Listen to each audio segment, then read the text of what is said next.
Hello, thank you so much for tuning in. My name's Nicola Kemp and I'm Editorial Director of Creativebrief. And it is my pleasure to host this grand jury discussion in partnership with the Gerety Awards. The Gerety Awards are unique. Named after Francis Gerety, the copywriter who coined the slogan, "A diamond is forever," the awards mark the first time that juries have been brought together to select the very best advertising, and that's all advertising, not just advertising made for women, through the female lens. And I have two incredible female leaders who are going to give us a glimpse through that powerful lens today and tell us a bit about the work that we need to know about today and tomorrow. So with me today, I have Carolina Galatz, who is Executive Creative Director at VML Hungary. And Carolina believes that there is nothing more powerful than a story well told. And during her 15-year career, she has helped grow brands such as Deutsche Telekom, Coca-Cola, and McDonald's.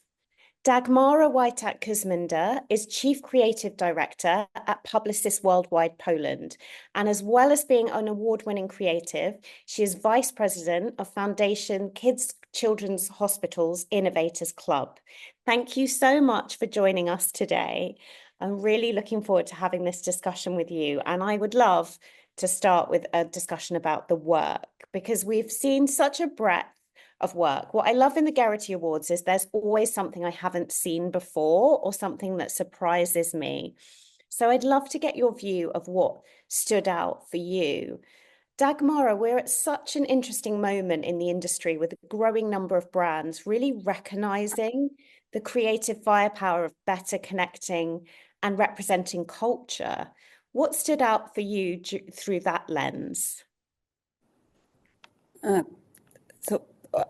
I will start with an observation that advertising and culture have more to a long-term relationship. On the one hand, advertising has always drawn inspiration from culture, playing with it, interpreting and reinterpreting it. And on the other hand, advertising fuels culture, especially nowadays with the democratization of advertising through social platforms, creators, trends. And it's not surprise at all that the Gerety Awards results reflect this beautiful symbiosis. And take, for instance, the Oreo cheat cookies. These cookies became collector items inspired by the Xbox controller, turning an Oreo cookie into a gaming experience. So what did they do? They created a special editions Oreo cookie that allowed gamers to cheat and unlock special features within games. And this innovative idea took the gaming community by storm, becoming an integral part of gaming culture. Another standout example, and perhaps my favorite, is My Japan Railways. And this campaign is beautifully rooted in culture. They created a web app for railway users to encourage them to choose rail travel more often and explore long-distance destinations and admire scenic attractions of Japan. And it worked brilliantly. The creators made the woodcut collectible stamps featuring landscapes, famous buildings, local attractions, made people fall in love with Japan Railways. And more importantly, it motivated them to travel more and connect deeply with Japanese culture. And these examples highlight how advertising can seamlessly integrate with culture. I love those two examples because they're so different, aren't they? But they still really, really show how you can really use a brand to drive culture. Yes, and they are rooted in it on different levels. Yeah, so My Japan Railway, I think, was all of ours favorite because obviously it won Grand Prix. And I think that one really shows the power of design. And culture is also, sometimes it can be universal. So My Japan Railway, it connects us to a culture that's far from us, but still immediately taps into something fundamental, and you feel the charm and the warmth of that design, and it evokes memories and childhood and nostalgia, but it was also used to engage people in a new way and make them, explore something as mundane as your daily commute, right? And turn it into something magical or something new, or make you look at it in a new way. So yeah, My Japan Railway, I think we love it because it shows the power of art direction, design, and ultimately, creative thinking to reframe something very familiar to us. And I love that example, Carolina, because the commute is such a sort of dead space. You think about gaming culture and you think about like really immersive, you're really in it. And actually a commute's quite a passive moment, but there's still this great opportunity. And also, what's older than stamp collecting? What you can't tell me like in itself, stamp collecting can be like old and boring, and they made it just magical. So yeah, simplicity and the power of art direction. I would say magical and modern, and that's how advertising influences nowadays culture. This is just a cooperation. I love that point, because you would not think that you would be having a discussion about advertising culture, which is featuring stamp collection. It just shows that actually it's not always about just you. How crazy it sounds. Yes. Taking those past moments. Crazy, right? Yes. And in the Grand Prix award-winning work, it was really interesting to see that craft element. And I know you've mentioned the design and the craft with Japan Railways, but the long-form storytelling, WhatsApp's film on that incredible gripping escape from Afghanistan of the Afghan youth women's national football team. I thought that was so interesting from a creative perspective to have such a tech-forward brand like WhatsApp actually rooting a story which really brings to life the safety features of WhatsApp, but just in this beautiful long form film. And I wondered if you thought that there's a resurgence of creative storytelling in advertising, because all of the examples we've talked about are different types of storytelling. Was that a trend that you saw in the work? Yeah, I think what won this year in our jury was really where there was a commitment to fantastic storytelling. And yeah, We Are Allende is just, if you start that film, it's a 30-minute docu film. You can't stop it. And that's where I think it sets a new bar for branded content, how entertainment looks like. And I'm glad you mentioned the safety feature of WhatsApp. So you can look at it as a product demo, right? Because ultimately the fact that WhatsApp is encrypted and it's safe and it's privacy and security is literally a matter of life and death in this true story, and it's directed amazingly. So yeah, I think we will see more of these types of pieces of storytelling that really immerse us also in culture, but like intertwined like really tightly with a brand and make sense for the business as well. I love your point that once you start watching that film, you can't stop. It's almost like the antithesis of creating really skippable content. It's a very, very powerful example there. Dagmara, what were the key trends for you? I mean, did you see that power of storytelling? Looking ahead, what do you think are, because I love the way that in these judging conversations, there'll often be little snippets. So for example, saying, oh, there wasn't that much work featuring AI, but actually we're sometimes quite impatient, aren't we, that we want to see the trends in the work when actually some of those trends we'll see next year. What was your view on some of those trends we should be perhaps expecting to grow? So, first of all, a trend mentioned by Carolina. So, in opposition to AI, I really do believe that craft-based work will be trending. So, we will see more and more beautiful campaigns that go back to the roots of advertising, that hire artists and really cherish the culture and craft.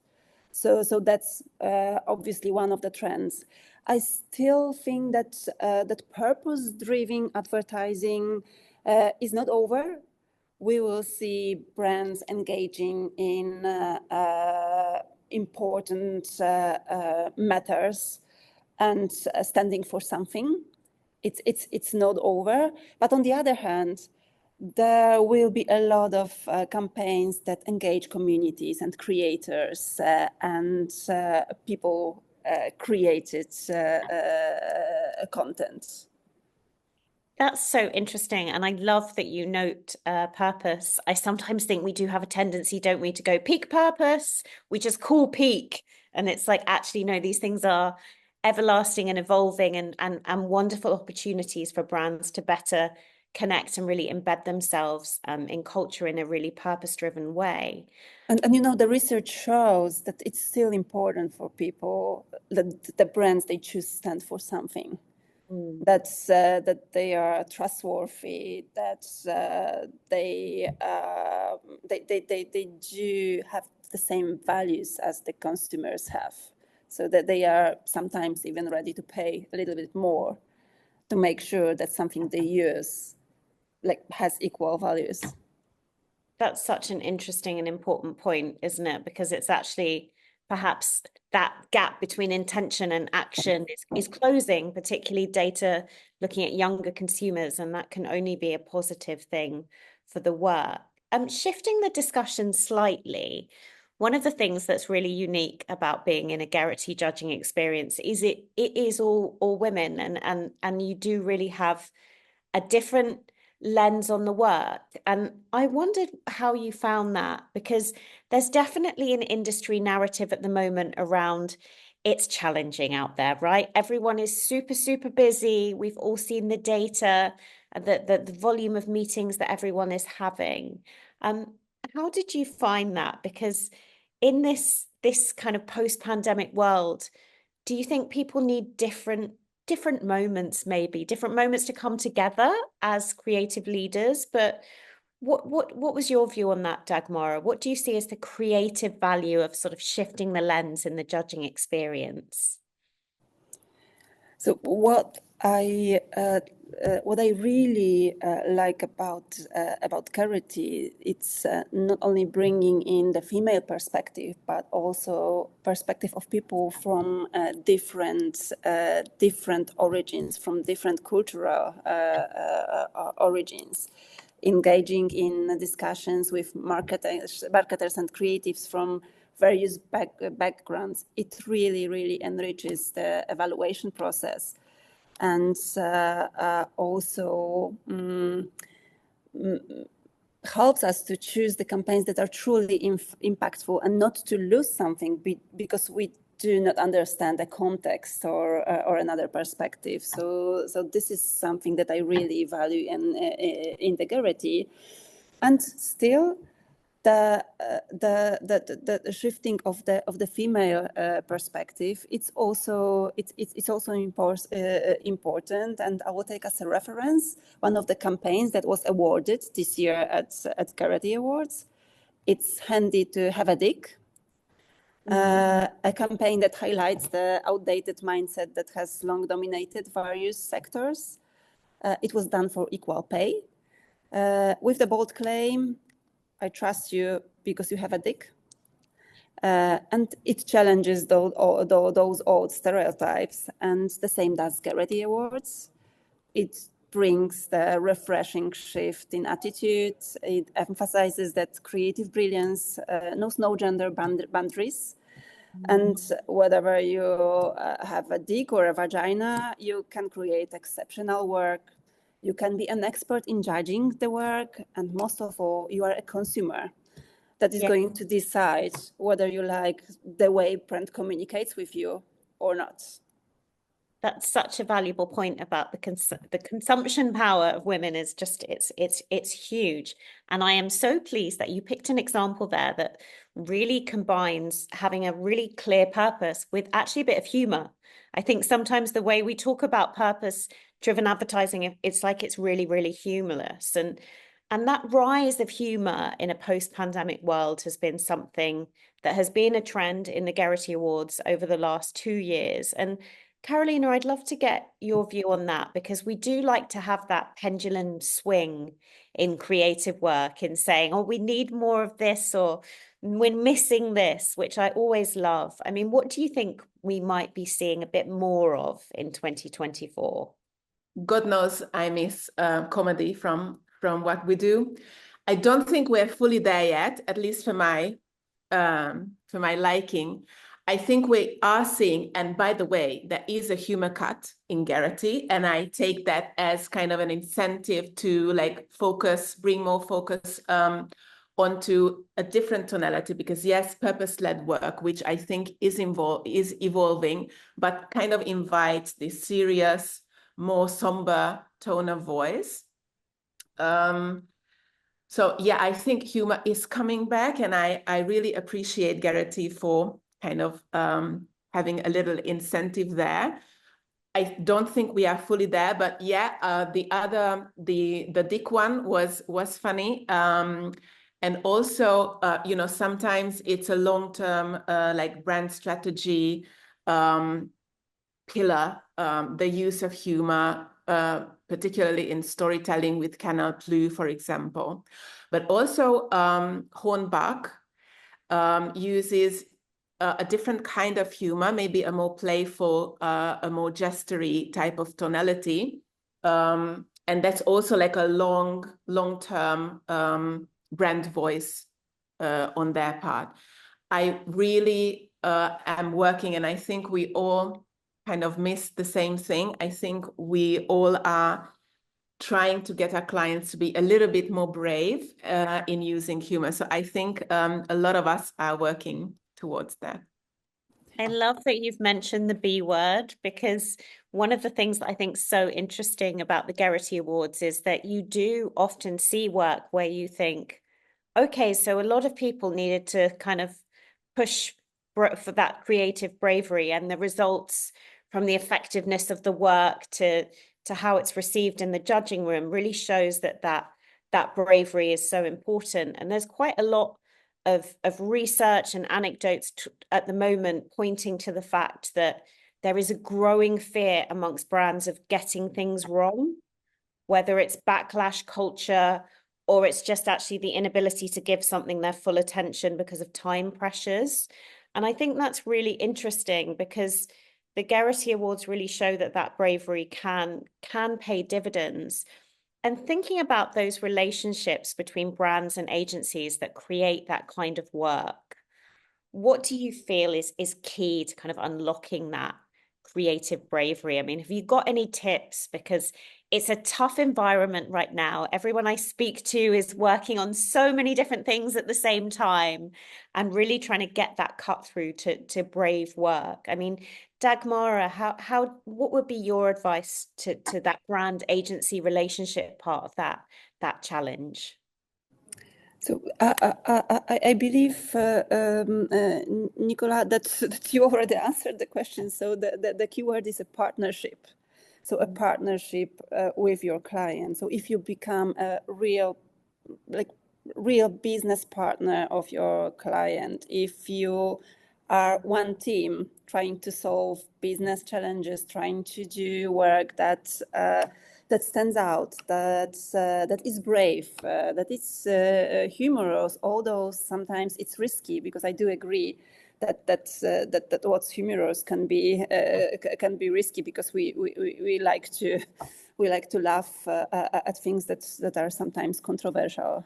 We laugh at other people, so that's why it's risky. But then, if you have in your client a real partner, if you talk, if you discuss, if it's not only the one-way relationship, like giving the brief, coming back with the answer, but if you work together, workshop together, discuss together, then that's how you convince your clients to do braver work, to do something outstanding, and to have fun.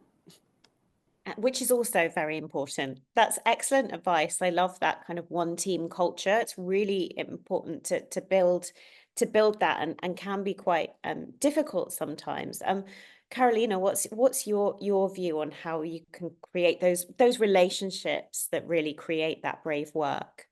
Yeah, so in the exact same sense that Dagmara said, the work that we awarded, which was basically we awarded risks well taken, or the good risks taken, and in a very educated manner, and everything fell into place in the way that it should. But yes, risks taken always by the client. So there's no creativity without taking a risk. And so there needs to be trust.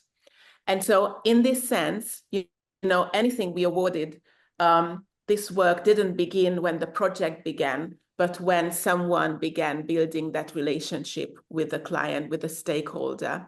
And I am also seeing how useful it is, because trust also needs time and consistency and a real partnership, of course. And so sometimes you see like a long-term relationship between clients and agencies will result in better work because of this, because we trust each other. Thank you. That's really, really useful advice, and definitely building those cultures of curiosity and continually looking outside of your individual sector is something that we're really passionate about at Creativebrief. So for our final part of the discussion, I'd love to think about picking your brains around those conditions in which creativity can thrive, in which you can learn from a huge scope of different work rather than get too buried in one single discipline. I mean, Dagmara, what's your view on this? How important is it as a creative leader to really keep inspired, and how do you do that in practice? So like staying inspired as a creative is essential. It's absolutely essential. It's like the fuel that drives innovation, that keeps ideas fresh. Without continuous inspiration, it's easy to fall into patterns or rely on what's been done before. And that can limit the impact of the work that we are creating. And in today's fast-paced industry that you mentioned, Nicola, culture is constantly evolving. It's even more important than ever to stay connected to new ideas, to new perspectives, to experiences.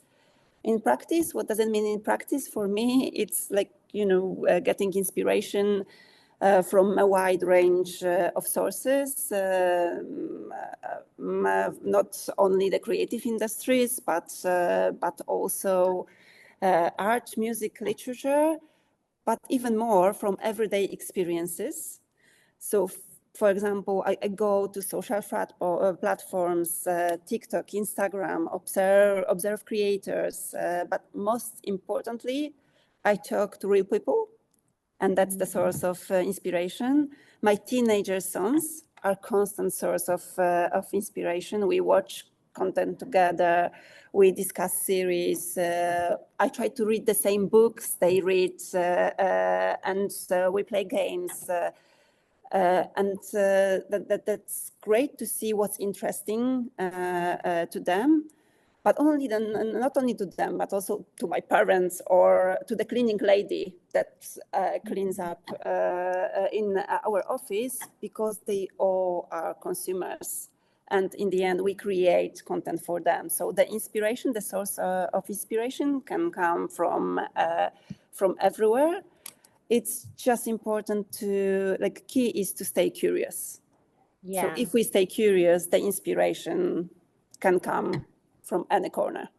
That's such a great point, because actually staying curious, we use curiosity so much in marketing, but actually so much about actually having compassion for the people around you and interest in what they're doing.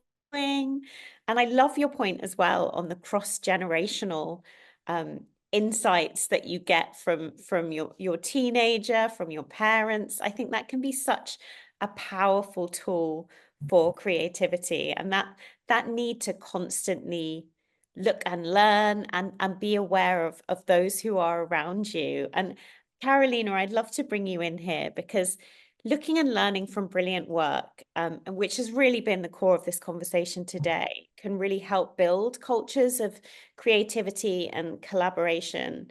And how do we do that in a post-pandemic world? And I'm really thinking about the next generation of creative leaders. You know, how are we going to make sure that infuses the organizations that we work with and for? So you mean how we bring in, like how we lift up our young creatives into leadership positions and how we grow them?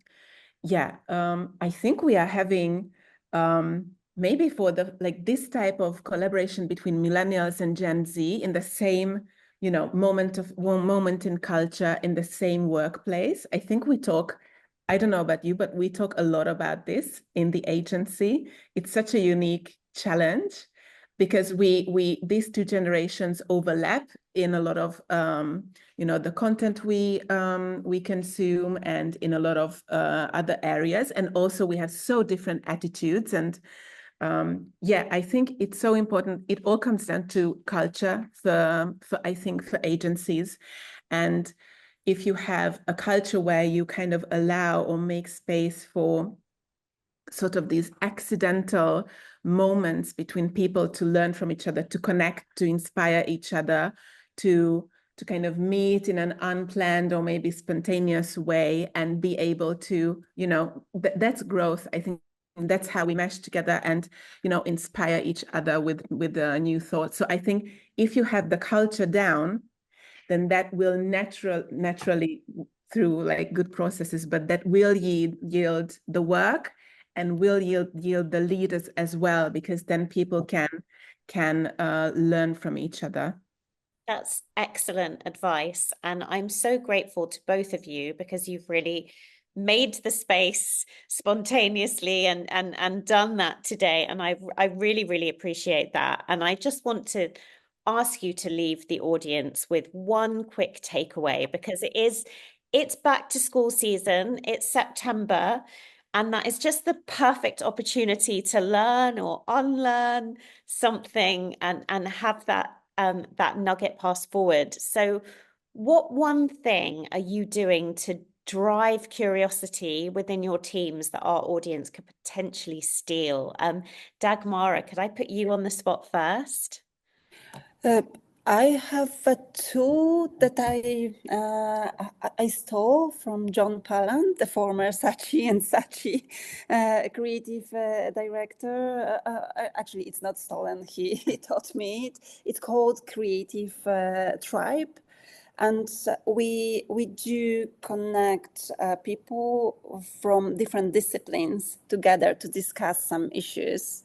And that gives amazing results. So whenever you can make people step out of their comfort zone to allow them to stay open and to see the problem, the idea, the solution through different lenses, that can be amazing, really eye-opening and it impacts creative work. Brilliant. Thank you. That's excellent advice. And Carolina, what would be your takeaway?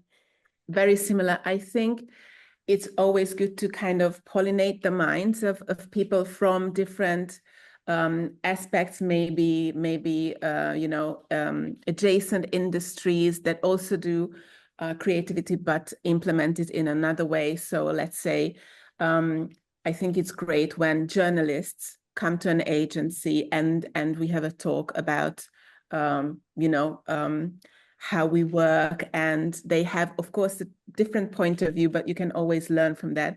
Or when, we learn about some new technology together. I think it's important to have these kind of experiences where we learn something, when we learn from someone different, but still similar. That's excellent advice. Thank you both for your time. We've covered so many different topics, some incredible work, but some really, really great takeaways there. I love that the Gerety Award winning work this year was really risks well taken.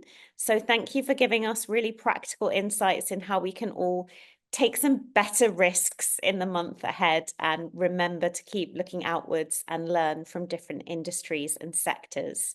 Thank you so much for everyone who's tuned in, and thank you so much for the Gerety Awards for partnering with us at Creativebrief. Thank you. Thank you, Nicola, and stay curious. Goodbye. Thank you.